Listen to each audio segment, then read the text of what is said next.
किताब बस ज्ञान का भंडार नहीं होता। कभी कभी वो बयां करता है एक ऐसी अभिशाप की कहानी को जिसके कारण कई लोगों की जिंदगियां बर्बाद हो जाती है। वैसी अभिशाप की कहानी मैं आपको आज सुनाने वाला हूँ। जिस किताब का इस कहानी में जिक्र है, उस किताब को पढ़ते ही लोगों की जिंदगी में साक्षात मौत आ जाती है। इस किताब को नष्ट नहीं किया जा सकता और जिसके पास भी ये किताब होती है उसकी जिंदगी श्रापित हो जाती है। तो मैं हूं अभिषेक और आप सुन रहे हैं मेरे साथ हॉरर स्टोरी। चलिए शुरू करते हैं।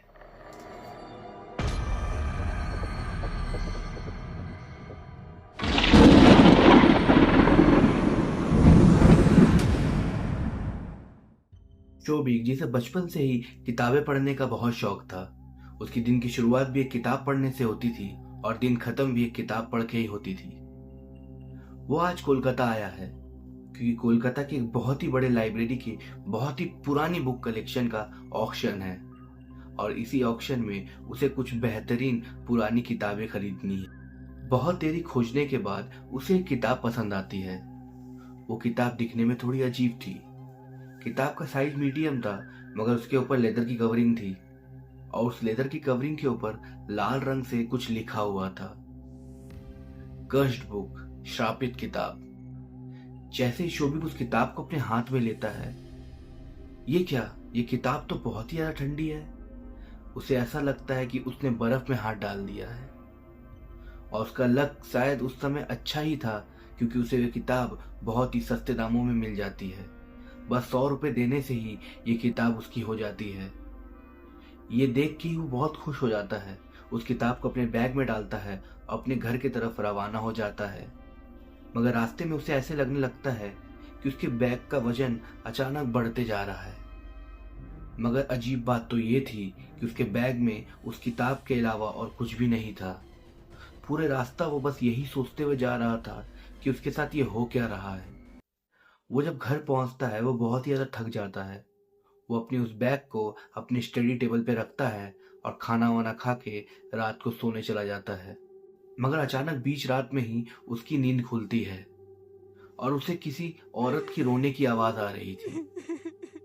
वो जब अपने आप को ठीक से जगाता है और अपने बेड के ऊपर बैठता है तो उसे ये पता चलता है कि जो रोने की आवाज है ये उसी के घर से आ रही है।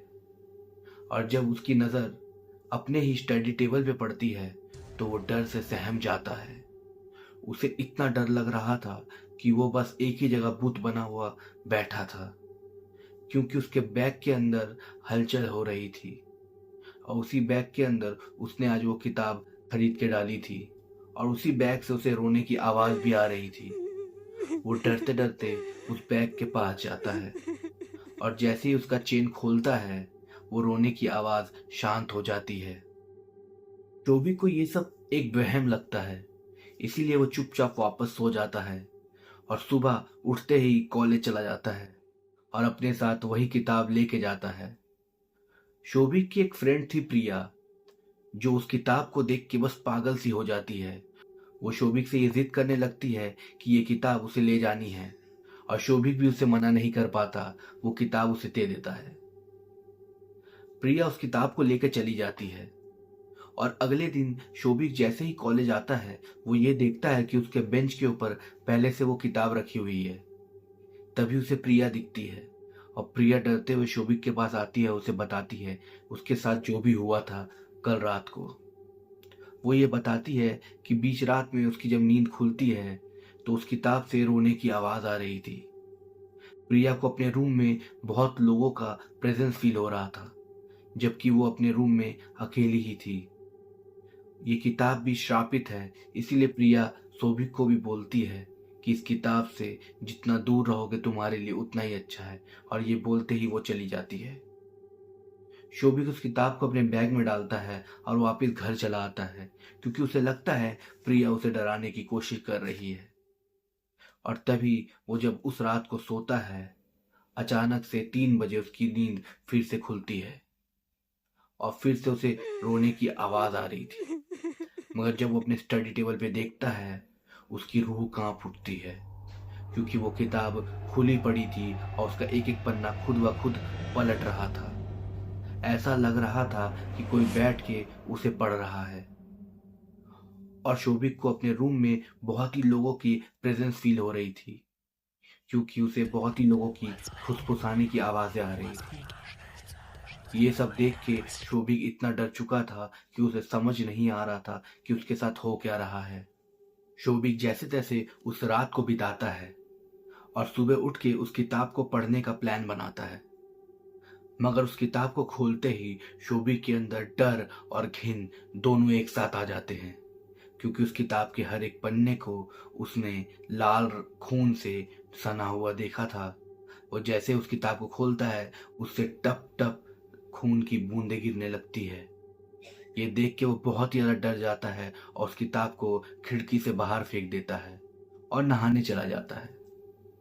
शोभिक जब नहा के अपने बाथरूम से बाहर आता है, तब वो वहीं रुक जाता है, क्योंकि वो किताब उसकी स्टडी टेबल पे ही पड़ी हुई थी, जिस किताब को वो नहाने जाने से पहले खुद अपने हाथों से खिड़की के बाहर फेंका था। वो उस किताब को उठाता है और ये सोचता है कि अपने हिस्ट्री टीचर को दिखाएगा और उनसे ही पूछेगा इस किताब का राज के बारे में। वो कॉलेज जाता है और अपने हिस्ट्री टीचर को ये किताब दिखाता है। उसके सर जैसे इस किताब को देखते हैं, उनकी आंखों में डर साफ उतर आता है। शोभिक पूछता है कि सर, इस किताब के बारे में आप कुछ जानते हैं क्या? तब उसके सर उसे बताते हैं कि ये जो किताब है वो बहुत ही श्रापित है। ये किताब तुमको मिली कहाँ से है? क्योंकि जिसके पास भी ये किताब रहती है, उसकी जिंदगी साक्षात नर्क बन जाती है। और किताब से तुम जितना ज़्यादा दूर रहोगे, तुम्हारे लिए उतना ही ठीक है, क्योंकि इस किताब ने बहुत लोगों की जिंदगी को बर्बाद किया है। शोभिक ये सुन के बहुत ही ज्यादा डर जाता है और उस किताब को लेके अपने घर की तरफ निकल जाता है। तभी रास्ते में एक छोटी सी नदी आती है। वो उस किताब को उसी नदी में फेंक देता है और तब तक खड़े होकर देखता रहता है जब तक वो किताब उस नदी की गहराई में नहीं चला जाता। वो किताब नदी की गहराई में जैसे ही चला जाता है, शोभिक खुश होकर अपने घर की तरफ चला जाता है और घर में जाके वो अपने बेड के ऊपर आराम ही कर रहा होता है। तभी उसकी नज़र फिर से अपने स्टडी टेबल पे पड़ती है और वो वापस से डर उठता है, क्योंकि वो किताब उसी स्टडी टेबल पे पड़ा हुआ था। शोभिक को ये विश्वास नहीं हो रहा था, क्योंकि उसने अभी अभी इस किताब को नदी के पानी में समाते हुए देखा है। ये कैसे हो सकता है कि ये किताब उसके साथ उसके घर पे है? शोभिक ये देख के ये तो समझ ही गया था कि इस किताब से वो ऐसे छुटकारा नहीं पा सकता। और तभी वो डिसाइड करता है कि इस किताब को वो पूरा पढ़ेगा और इस किताब के सारे राज को वो खुद जानेगा और बचने का एक तरीका निकालेगा। जब वो किताब पढ़ रहा होता है, उसके अंदर डर इतना ज़्यादा भर जाता है कि वो डर के मारे उस किताब को बंद कर देता है। वो उस किताब के आखिरी पन्ने में जो लिखा हुआ था उसके दिमाग में घूमने लगता है। ये जो किताब है उसे एक तांत्रिक ने लिखा था और अपनी मरी हुई बेटी के खून से लिखा था। और उस किताब की जो कवर है उसकी मरी हुई बेटी के बॉडी के चमड़े से कवर है। उसने अपनी मरी हुई बेटी की आत्मा को उस किताब में कैद करके रखा था। जो भी इस किताब को पढ़ेगा, उसके शरीर में उसकी मरी हुई बेटी की आत्मा आ जाएगी। इससे उसकी बेटी को एक और पुनर्जन्म मिलेगा और उसकी बेटी हमेशा के लिए इस धरती पे जिंदा रहेगी।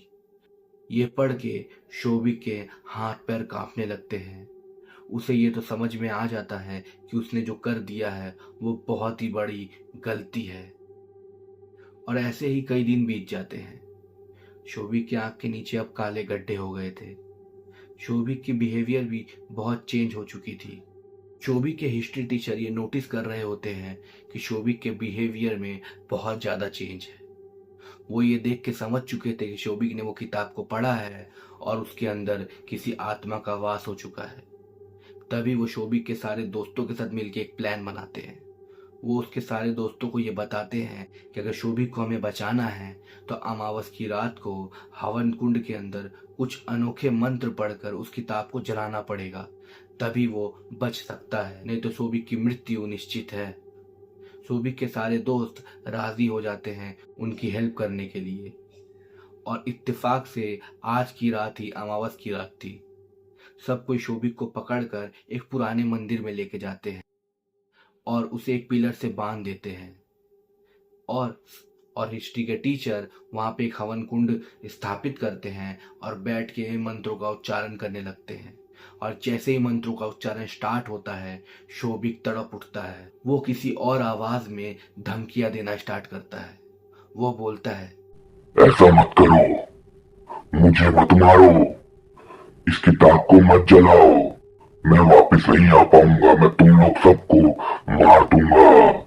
इस किताब को अगर तुमने हाथ में लगाया तो यहाँ पे हर एक इंसान को मार के उनकी लाश को खाऊंगा मैं।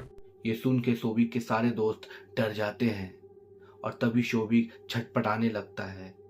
वो इतना ज्यादा छटपटाता है कि उसकी रस्सियां टूट जाती हैं। वो बहुत ही बड़ा पत्थर लेता है और अपने टीचर को मारने दौड़ता है।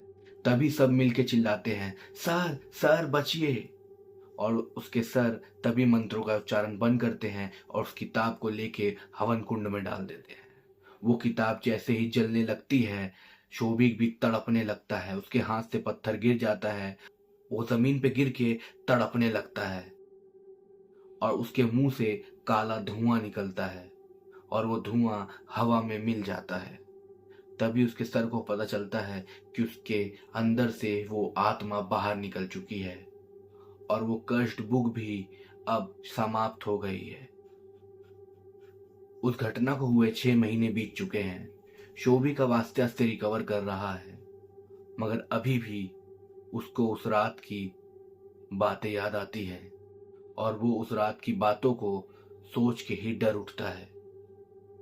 तो कैसी लगी आपको ये स्टोरी, मुझे कमेंट में ज़रूर बताइएगा। और अगर आपके पास कोई स्टोरी है जिसे मैं अपनी आवाज़ में नरेट कर सकूं तो मुझे ज़रूर भेजिए।